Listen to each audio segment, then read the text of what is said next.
Mayroon po ako natanggap sa Facebook na tanong at gusto ko i-share sa inyo.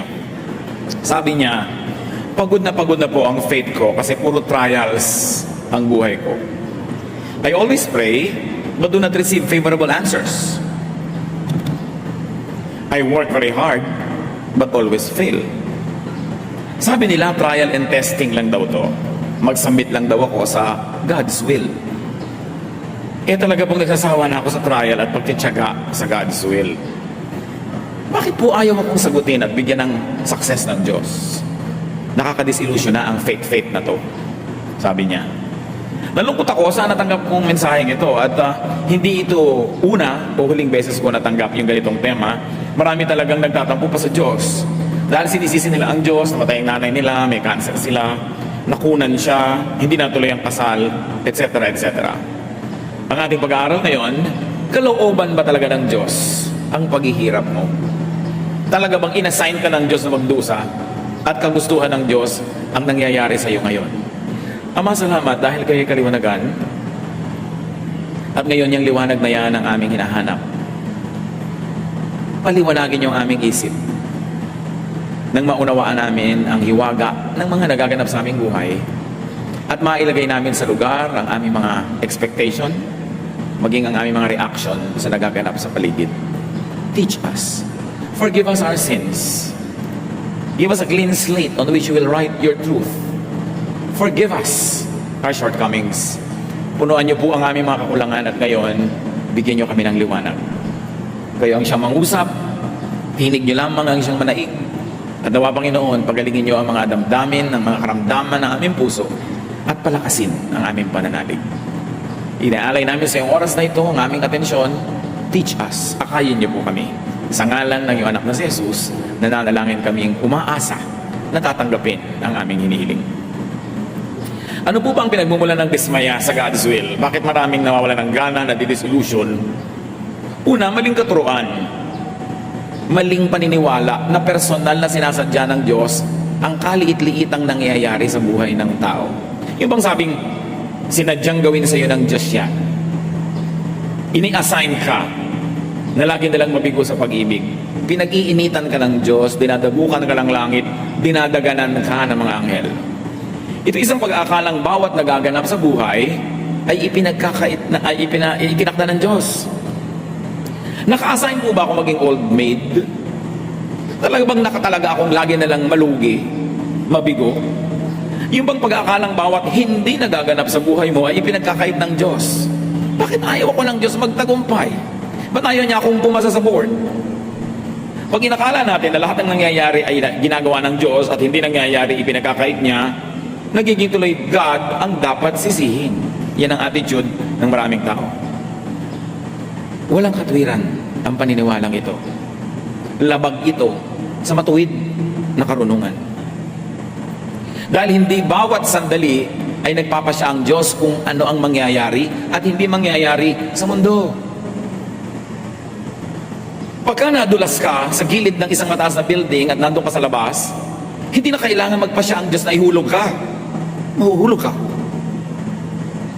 Pag lumulong ka ng blade, hindi na kailangan magpasya ang Diyos na mahihiwa ang lalamunan mo.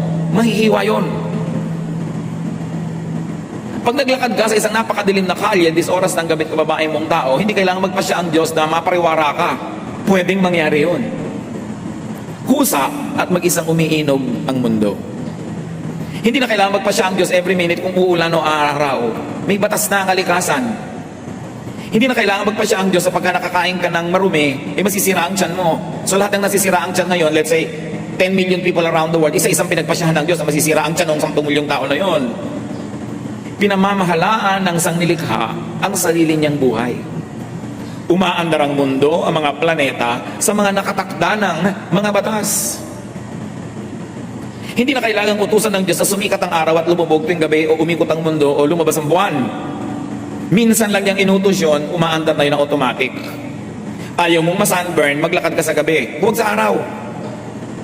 Ayaw mong mabasa, huwag kang pumunta sa ulanan nang wala kang payong.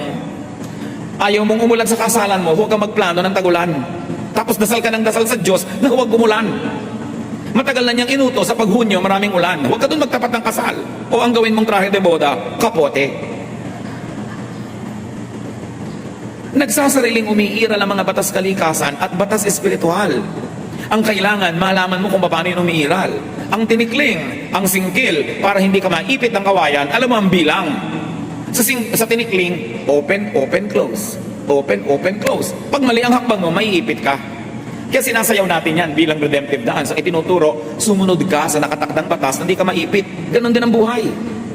Mali ang timing ng pasok mo, mamamaga talaga, mga bukong-bukong mo kaiipit.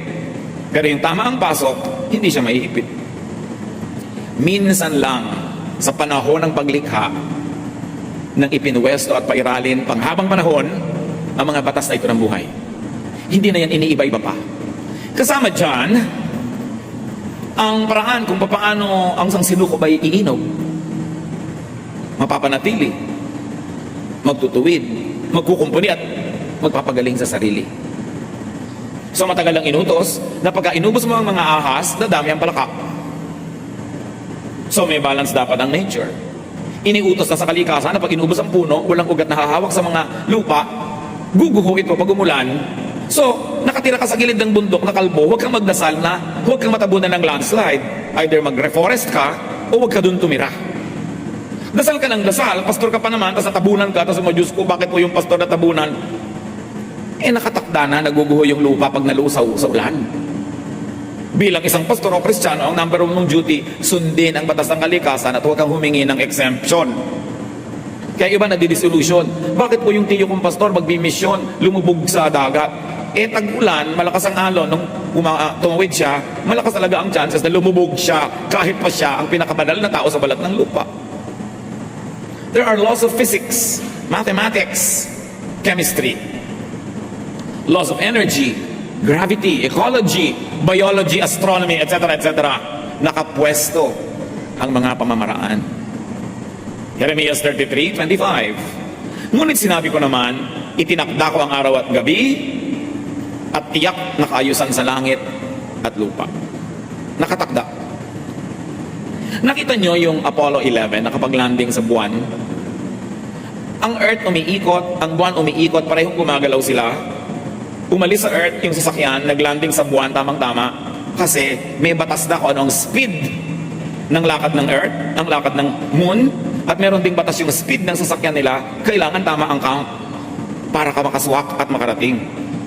Because creation is automatic. Hindi ka nag-aral, may board exam, dasal ka ng dasal na pumasa ka. Ang tawag doon, pag nangyari, himala. At alam nyo kung anong himala?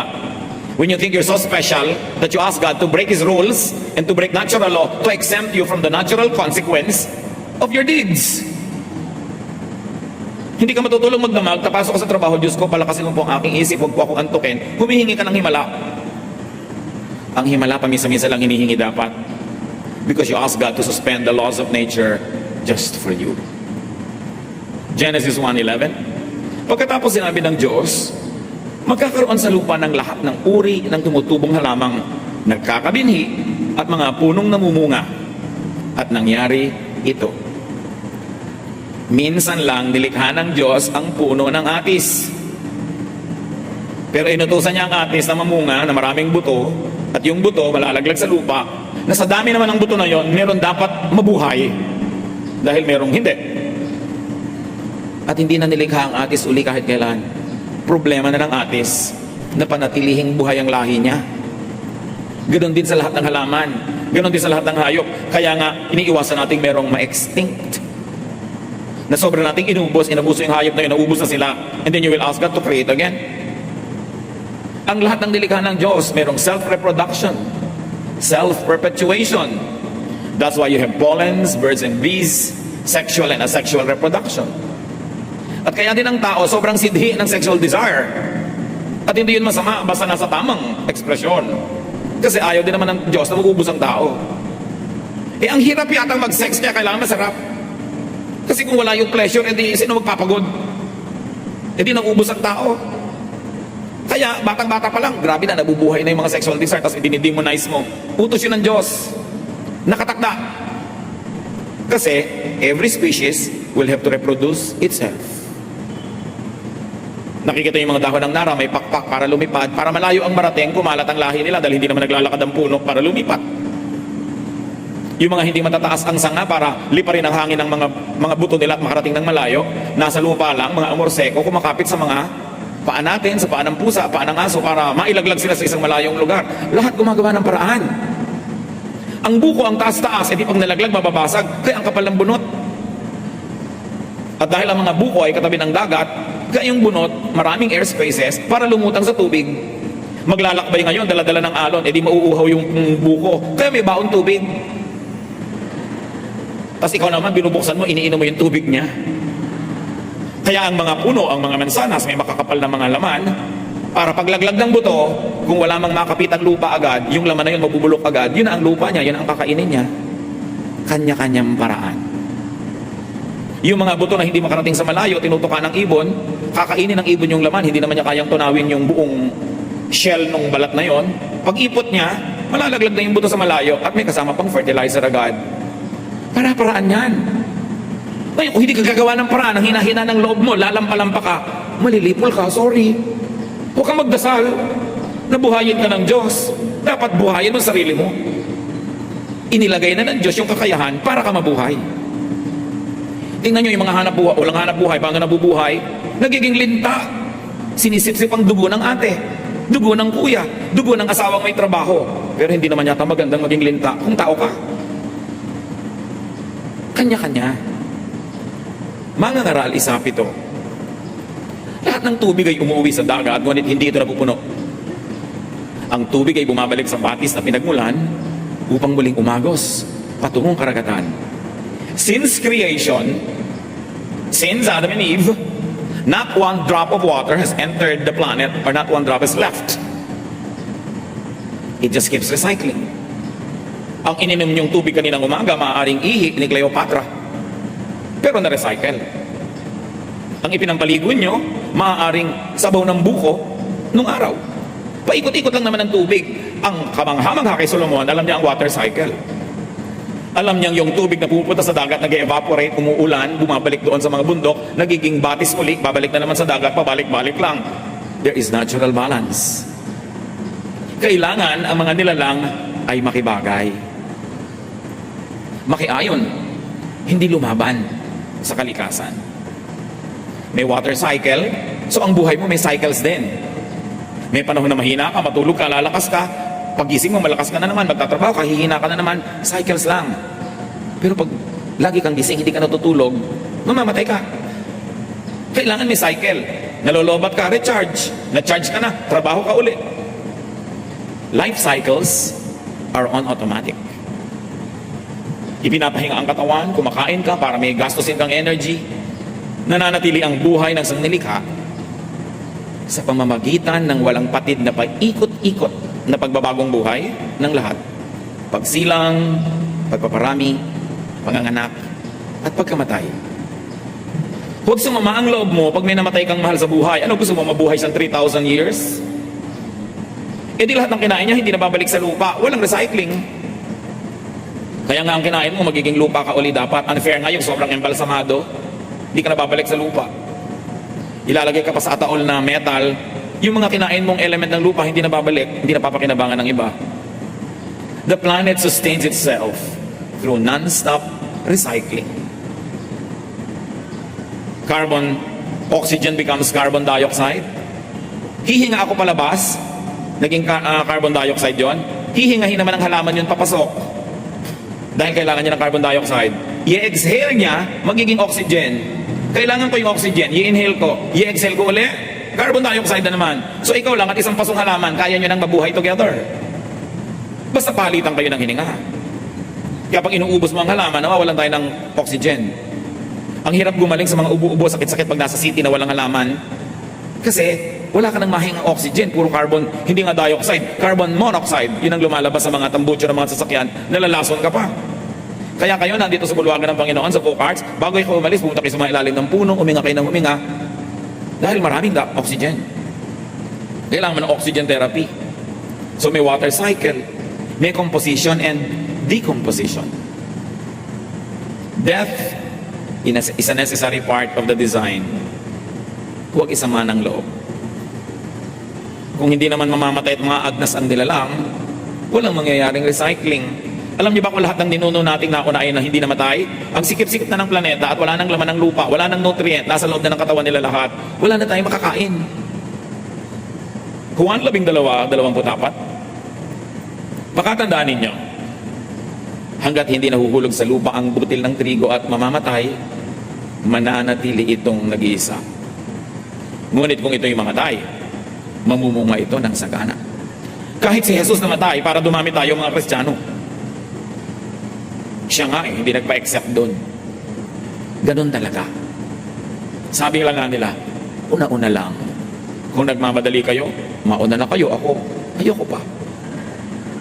Pero panapanahon, may life expectancy naman eh. May norm. Hindi naman nakakagulat na bigla-bigla ka na lang namamatay. Awit 10, buhay namin umaabot ng 70 taong singkat. Minsan na may 80 kung kami malakas. Sabi niya, ang tunay na buhay, mga 70 taon yan. So kung 70 ka na, pwede na. Buo na ang buhay. Ano pang gusto mong gawin after 70? Pero kung malakas ka, umaabot ka pa ng 80. Meron pa nga 94. Hindi makalabas ang bahay dahil ayaw payagan ng parents.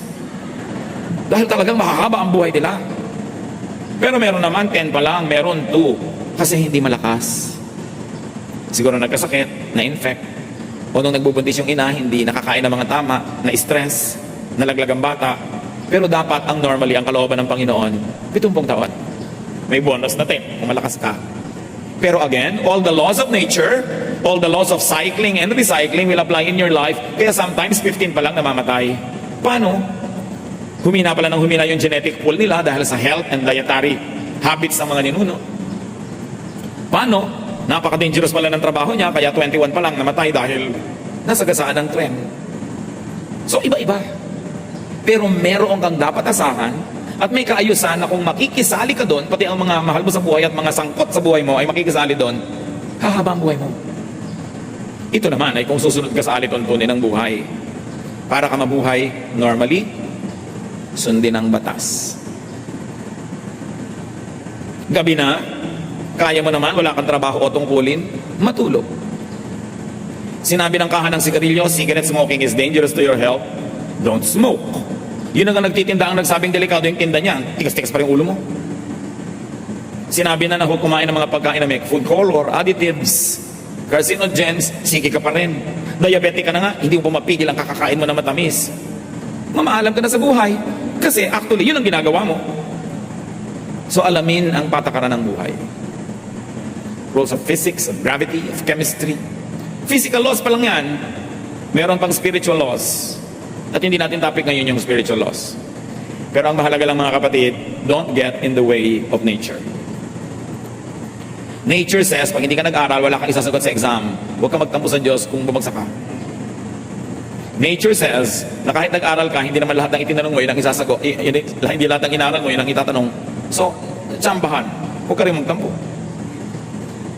Huwag kang bumalandra sa kidlat, sa buhawi, o sa rumaragas ang agos.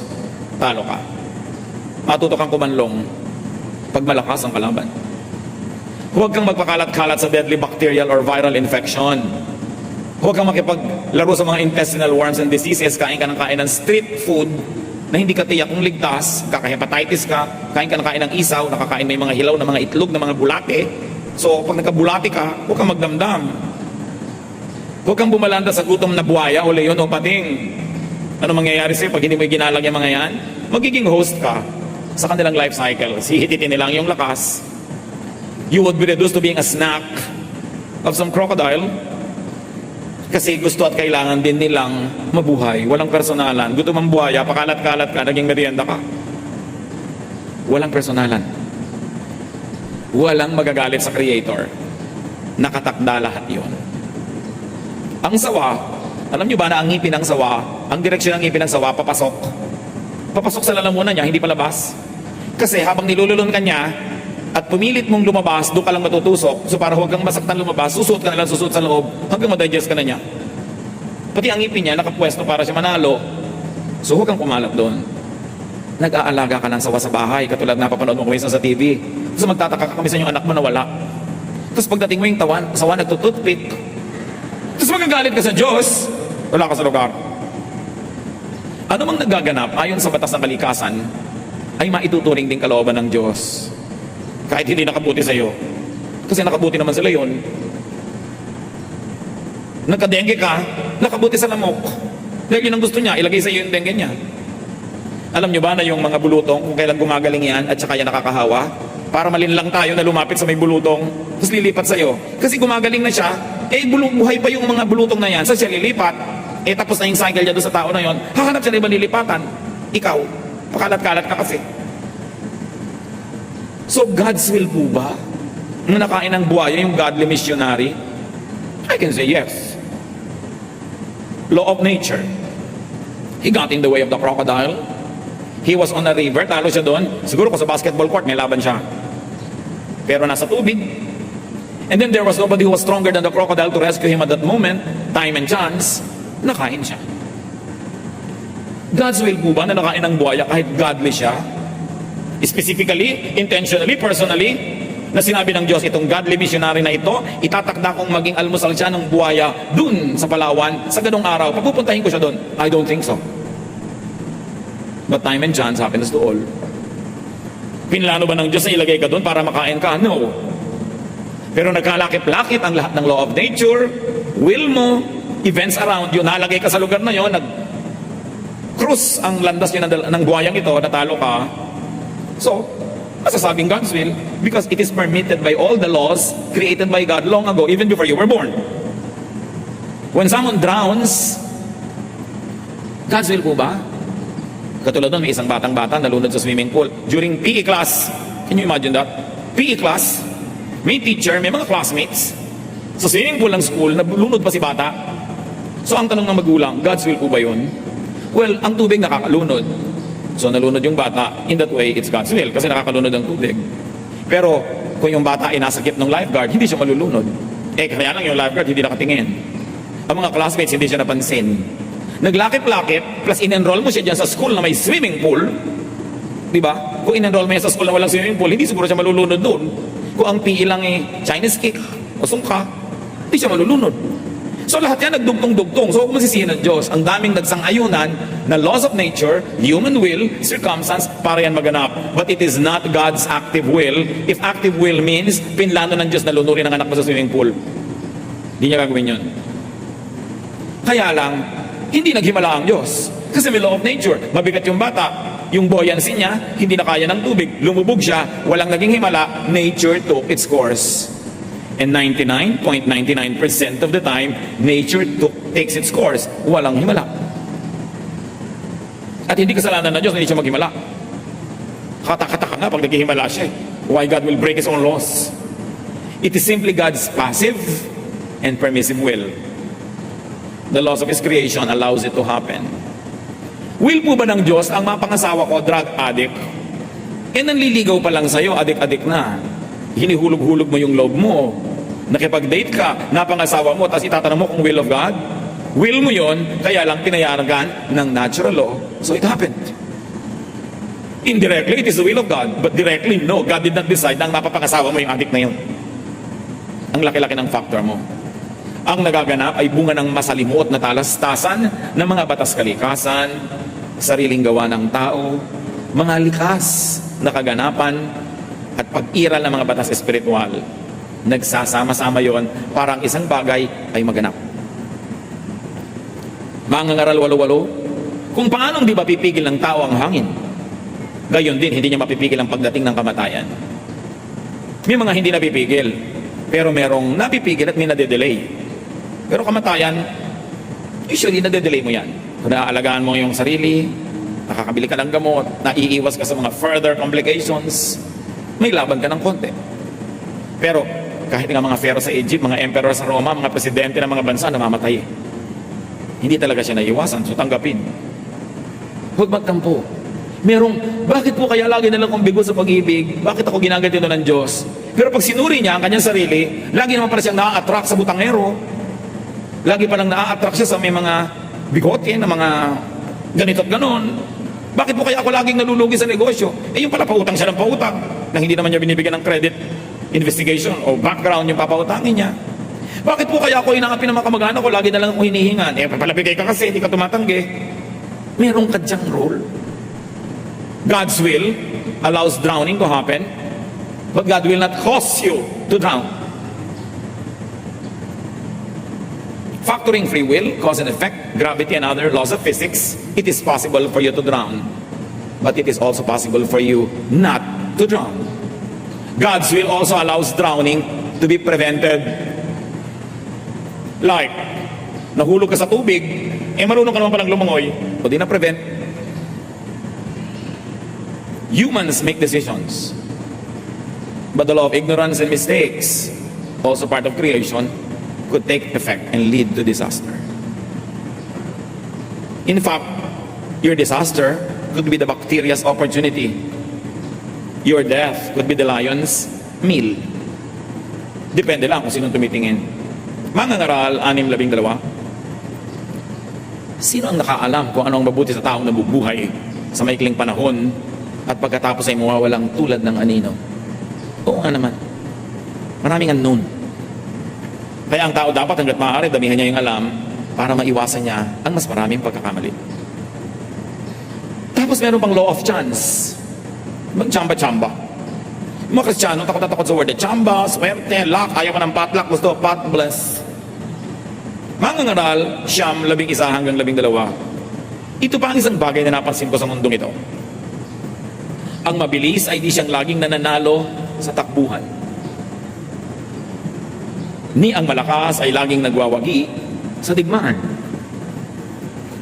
Ang matatalino ay di laging nakakasumpong ng kanyang mga kailangan. At di lahat ng marunong ay yumayaman. Napapansin ko rin na di lahat ng may kakayanan ay nagtatagumpay. Lahat ay dinarat na ng malas. Hindi alam ng tao kung kailan ang kanyang takdang oras. Siya ay tulad ng isang nasusukloban ng lambat. Siya ay tulad ng isang isdang nasusukloban ng lambat at ibong nahuhuli sa bitag. Ang tao ay parang nahuhulog sa patibong sa biglang pagdating ng masamang pagkakataon. So, hindi lahat may reason, hindi lahat logical. Sabi niya, sa hinabahaba ng buhay ko at sa tinatalino kong ito, sabi ni Solomon, napansin ko na yan. Hindi lahat ng mabilis tumakbo mananalo sa karera.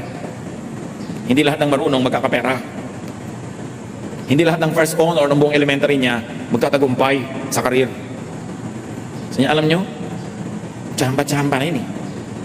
Malas-malas, swerte-swerte. Huwag na kayo makipagtalo sa malas at swerte. Nasa Ecclesiastes talaga. Pero konti lang yun. Yung iba, kaya nalulugi sa negosyo kasi hindi niya binabantayan. Mamumuhunan, magtatayo ng negosyo, tapos laging wala, iiwan sa mga katulong. May dahilan kaya nalulugi. Meron naman, ginawa na ang lahat. Hindi pa rin sinuwerte. Yun yan, i-apply nyo na ngayon yung Ecclesiastes. May paglalagyan. Sabi, kanya talaga eh.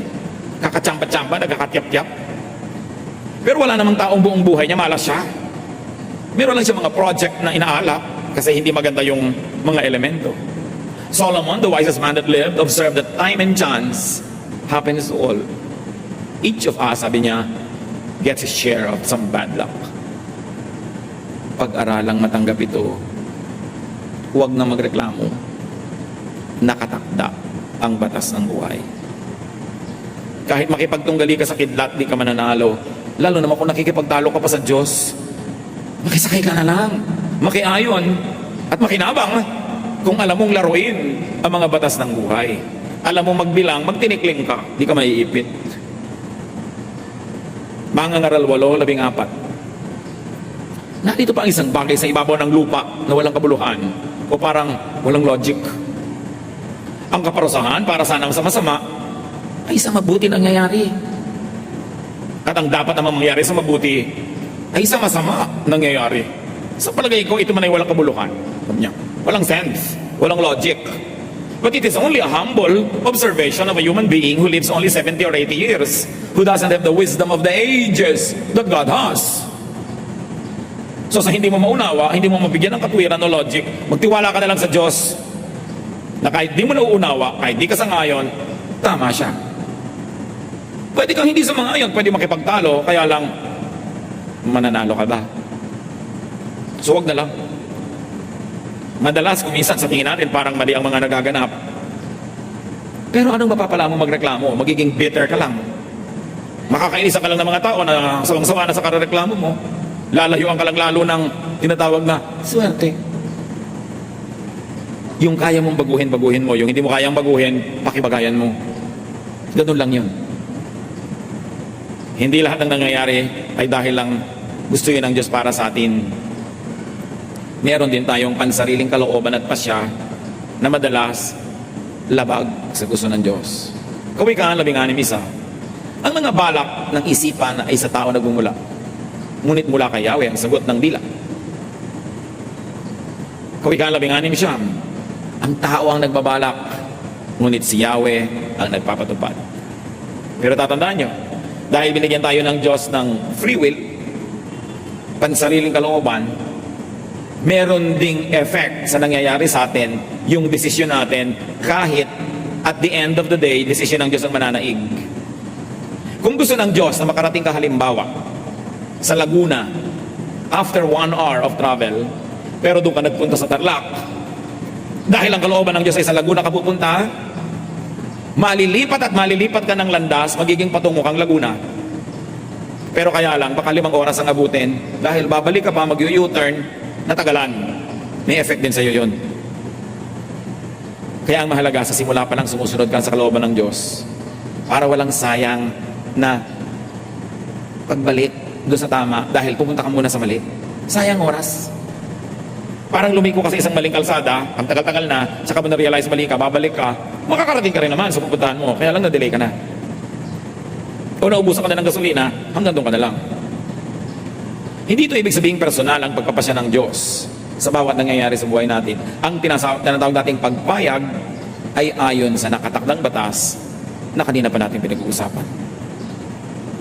Hindi kailangan magpasya ang Diyos, halimbawa, na malaglag ka dyan sa sahig, kung ang inupuan mong silya ay marupok at mas mabigat ka kaysa sa kaya niya. Hindi na kailangan sabihin ng Diyos, papuhulugin ko siya, natural na mahuhulog ka. So tinitingnan mo, ito bang inuupan ko, kaya ang bigat ko? Rules automatically apply.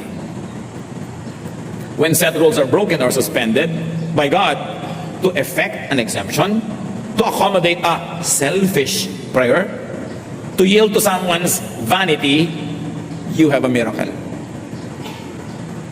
May himala. But selfishness and vanity dito, ang ibig natin sabihin is my personal wish and momentary pleasure is more important than universal law, order, and balance. Lord, gusto ko sana na mangyari ito, pero hindi yun talaga ang nakatakda kung tutuusin all the rules of the game. Selfish. You ask God to suspend the laws of nature to accommodate your vanity. May kani-kanya rin kalooban ng ating kapwa-tao. Madalas, nagtutunggali ang mga kalooban nila at kalooban natin. Para tayo mga bola sa billiard table, nagbabangga-banggaan, balak mong pumunta doon sa lugar na yun, pero binangga ka ng ibang bola na ibang direction mo. Kasama yun. Ang tinutuloy mo sa buhay, pero ang napangasawa mo, hindi. Nahihila ka rin niya pababa. Ang ganda-ganda ng balak mo sa buhay, pero ang magulang mo, nagpabaya, hindi ka sinuportahan, na iba, kasi nagkaka-apektuhan tayong lahat. Part pa rin yun ng natural law. Apektado tayo ng pagsunod natin sa kalooban ng Diyos, sa kalooban ng natin, at apektado din tayo sa umiiral na kalooban ng kapwa natin na may kapangyarihan para tayo maapektuhan. Pero hindi natin nadadaya ang Diyos pag hindi natin siya sinusunod. Galatia 6:7, huwag ninyong akalaing madadaya niyo ang Diyos. Kung ang ano ang itinanim ng tao, yun din ang kanyang aanihin. So gusto mong umani ng mabuti, natural law, magtanim ka ng mabuti. Ganun lang yun.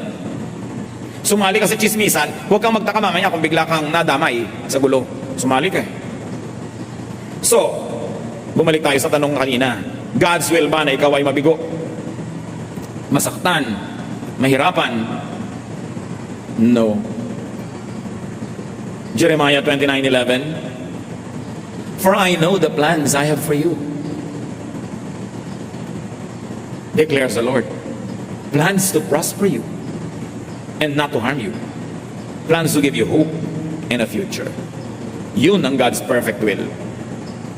Pero nangyayari yun kung yung will niya lagi ang nasusunod every detail of the way. His will expressed in His word, His will expressed in moral law, and His will expressed by natural law, plus your will yielding to that will, and the will of people who affect you yielding to that will, mangyayari yun. Madalas yun nabibigo dahil somewhere along the way, somebody does not obey God. God's will is everything permissible to happen within the life systems God designed, including inputs from nature, other living beings, design of each creature, including capacities, gifts, tendencies, natural desires, and reactions due to genetic dictation. Verbatim ko yan inilagay sa notes nyo dahil yan ang isinagot ko doon sa Facebook sa tanong. Further, God's will is whatever could be achieved employing human personal will, which God created and allowed to make choices. Reviewin nyo na lang mamaya kung nosebleed. Diba? God's will is anything that could result from the interactions of all these elements of life. The possibilities of God's will are nearly infinite as God Himself. Well, it is possible for the divine to make specific calls to some specific creatures for some specific purpose at specific time frames. That kind of imposed God's will is not typical and definitely not the rule for all. Except for the above, there could be not one specific destiny for anyone. Like one specific pre-chosen life partner that you have to meet serendipitously. That one suffering or happiness is God's specific will for a person. That would make us just glorified robots. We act and react to and with the rest of creation. So malawak, maraming posible. Everything in creation also acts, reacts, and interacts with everything else. Any and every fruit of such life exchanges, their combinations, sums, derivatives, compounds, mixing, remixing, etc. are all God's will. So, God's will po kaya sa akin ni Lord, itong nakakurbata kong office mate, possible, pero hindi ka naman ipinanganak para siya lang ang maging partner mo. Hindi ka ipinanganak para hanapin yung specific choice of God for you sa 7 bilyong tao sa planeta. God's general will for you is that you will be happy, productive, peaceful. So, sino ang God's will na partner mo? Not one specific name or face, but the person who will allow you and help you accomplish God's will in your life. So walang naka-assign. Yung pag God's will po ba sa akin na mag-engineering? Alam nga namang nalilikha ka pa lang sa sinapupunan ng nanay mo, inassign ka na ng Diyos na maging engineer. Pero binigyan ka niya ng mga gifts na, let's say, ang galing mo sa math, so pwede kang engineer. Pero pwede ka rin negosyante, pwede kang ganito, pwede kang ganon. Walang specific assignments. Dahil magiging robot lang tayong lahat. At ang kitid-kitid ng lalakaran mo, ang sikip-sikip ng mundo mo, dahil may specific will for you. There is a general will. How you make it specific depends on your performance. So another source of frustration, mislabeling. Maling pagtawag sa lahat ng kabiguan bilang pagsubok ng Diyos. Bihira lang ang sinusubukan ng Diyos tulad ni Job. Hindi lahat sinusubok. Santiago 1:13-14. Huwag sabihin ng inuman na tinutokso siya ng Diyos kapag siya'y dumaranas ng pagsubok. Sapagat ang Diyos ay hindi maaaring matokso at hindi rin naman niya tinutokso ang kahit sino.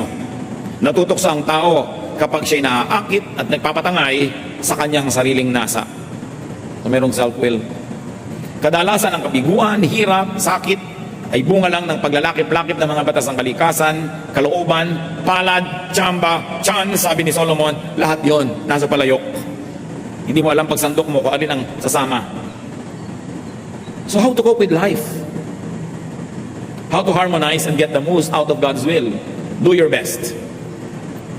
You want to minimize the possibility of a failure, do your best. Pray and hope for the best results. Accept the result. Keep trying if not satisfied. Or learn to be contented and happy. These are the choices. Unang Timoteo 6:6-7. Kung sa bagay, malaki nga ang napapakinabang sa relihiyon kung ang tao ay marunong masyahan. Wala tayong dalang anuman sa sanlibutan at wala rin tayong madadalang anuman pag alis dito.